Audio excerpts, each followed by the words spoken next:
పేతురు రాసిన మొదటి పత్రిక 5వ అధ్యాయము 6వ వచనాన్ని చదువుకుందాం. దేవుడు తగిన సమయమందు మిమ్మల్ని హెచ్చించున్నట్లు ఆయన బలిష్టమైన చేతి క్రింద దీన మనస్కులయ్యుండుడి. ప్రైజ్ ది లార్డ్ అండి.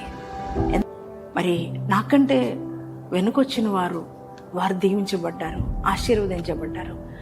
మరి నా జీవితం ఏంటి, నా పరిస్థితి ఏంటి అని బాధపడుతూ వేదనతో నలిగిపోయిన స్థితిలో ఒకవేళ మీరు ఉన్నారేమో.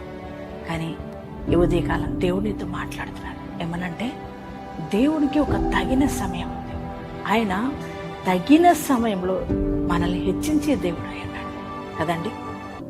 మరి దేవుడు చెప్తున్నాడు, ఆయన చేతి కింద దీన మనస్కులై మనం ఉండాలి.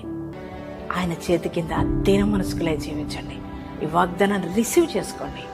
ఎంతమంది ఈ వాగ్దానాన్ని రిసీవ్ చేసుకున్నారు, మీ అందరి జీవితాల్లో ఈ వాగ్దానం నెరవేర్చబడదు.